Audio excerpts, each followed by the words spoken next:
That about kingdom, phylum and plantae. Today we are going to learn about kingdom now phylums. First phylum is going to be explained by Shreya.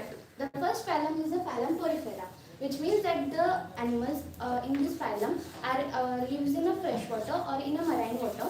Now these animals are sedentary or sessical, which means they are attached to only one place, and and these animals are multicellular and are diploplastic, which means that diploplastic, as I told you in the earlier session, that diploplastic means they contain two germ cells, two germ layers, that are the ectoderm and the endoderm. Now, these are the bilaterally symmetrical animal and asymmetric. Symmetrical means asymmetrical means that these animals, for example, this is an amoeba. This can't be divided in equal part. While this, suppose this is an organism, and this can be divided in equal part. So this is the radially symmetrical. Now, these organisms are perforated with the small pores called the ostia, with a large opening called the osculum. So ostia help for the passage of food and water, and the osculum helps in the breathing of these organisms. Now, the asexual the organism in the kingdom in the phylum Porifera reproduce by asexual, by budding gemmules, or we can say bird, and sexually by the fertilization, and they contain the power of regeneration, which means that they can regrow or repair themselves, and the example of them are the cycon and spongula. Now next phylum is phylum Nidaria.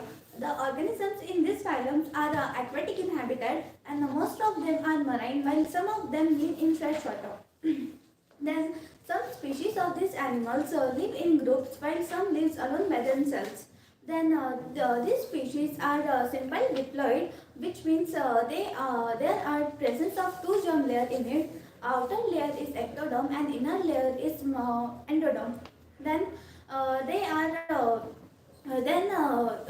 are the multicellular organism who possesses a tissue level organization, in which two or more group of tissue work together to complete one specific function. There is a specialized stinging cell in them, called a nematocyte, which help them to capture the prey, and there is also there is an exoskeleton in them, which help them to protect themselves from enemy, and the examples of phylum Nidaria are hydra and jellyfish. Now the third phylum, that is the Platyhelminthes. In this phylum, the organisms are parasitic, or some of them are free. The parasitic animals are the animals which grow on the host for their survival, and some of them are independent on their own cells. They are dorsiventrally flattened and contain a coelomate. Dorsiventrally flattened means the organism is flat from the front and the back side, and coelomate means that they lack the body cavity. Now the body of these organisms is soft, leaf-like or ribbon-like, and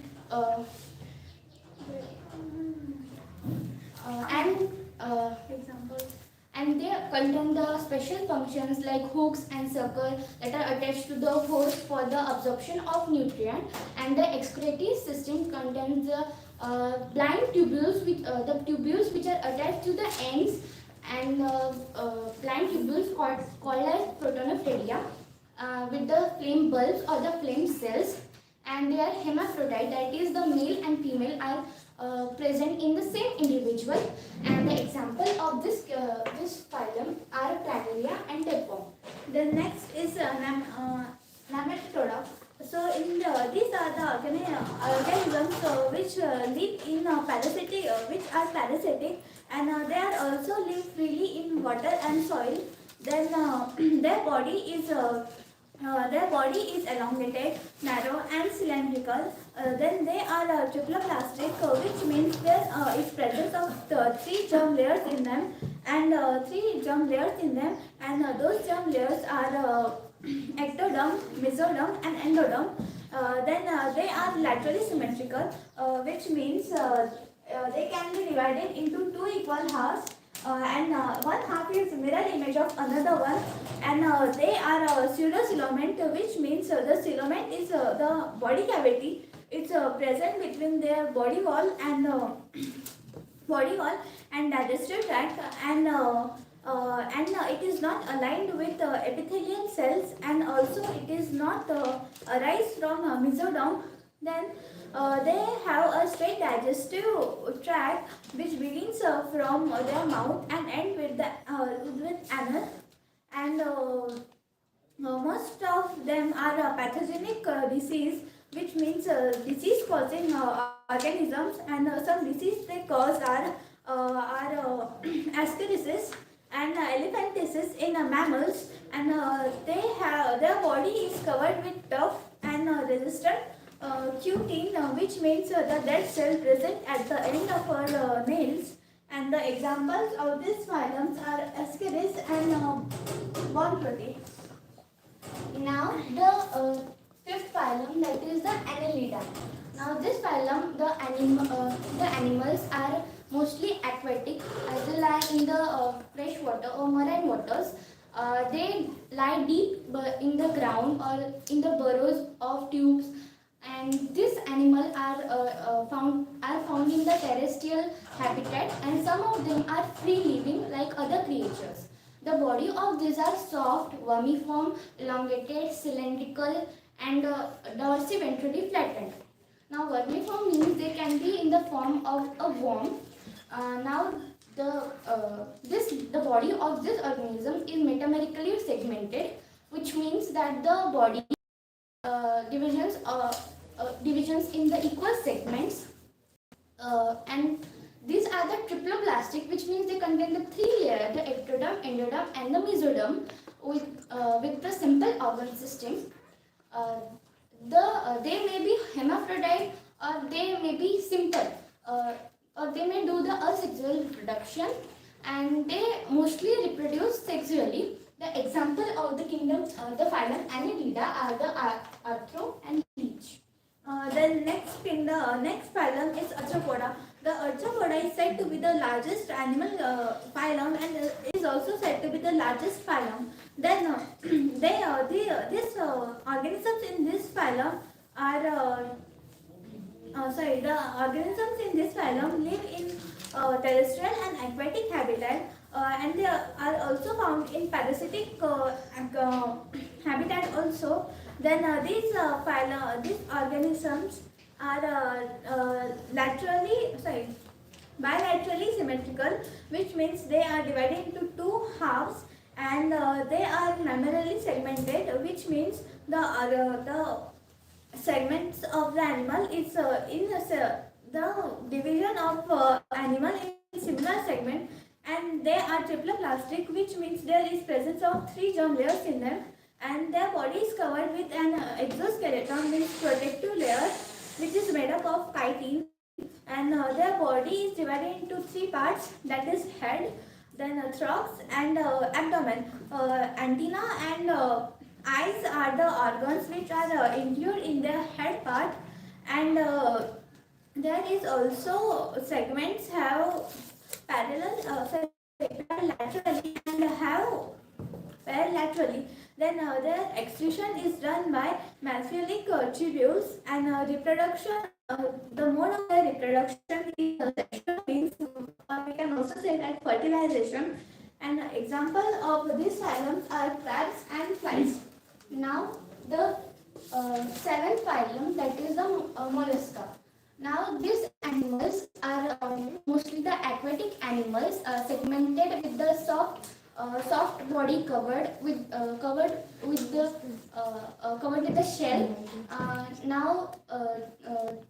These are asymmetrically or bilaterally symmetrical. They are the triploplastic animals, without appendages, and the body size varies from a small form to a giant form. Their body is divisible into the anterior head, the dorsal hard visceral mass with organ system, and ventral muscular foot for the locomotion. The dorsal hard visceral mass means that their body of organism that is to or fro direction, and their body cavities is homocele.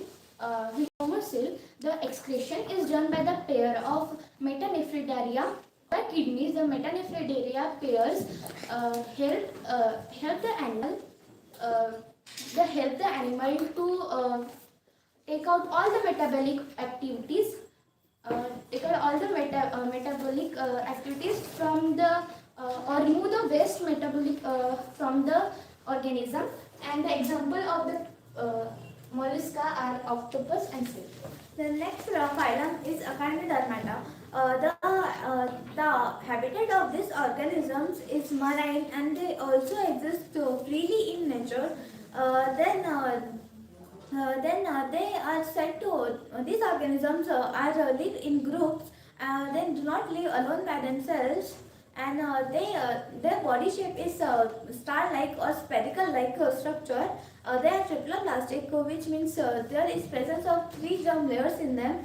Then they are unsegmented, which means they cannot be divided into equal parts, and they have radical symmetry, which means they can be divided like this. And then they have a coelomate cavity, which means their body cavity is aligned with epithelial cells and system in them, and also head is absent in them. Then oral and aboral surface are present. The examples of Echinodermata are starfish and sea cucumber. Now, the ninth phylum, that is the Protochordata or the Hemichordata. They contain the body is unsegmented, or they contain the worm-like animals, and their body is soft, bilateral symmetrical, and triploblastic. The now the they can be divided into non-chordate or the chordates. The notochord present is in the embryonic stage, which means if the body is just developed, the notochord is present on that stage. Now the body is their body is divided into proboscis, trunk, and collar. The excretion is done by the glomerulus. That means that the glomerulus, that means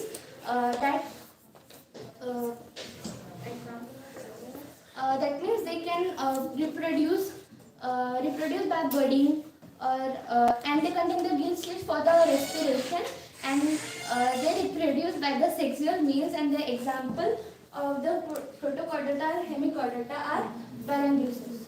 Now the last phylum is Chordata. There is a habitat of these organisms is marine water, fresh water, or terrestrial, or even aerial.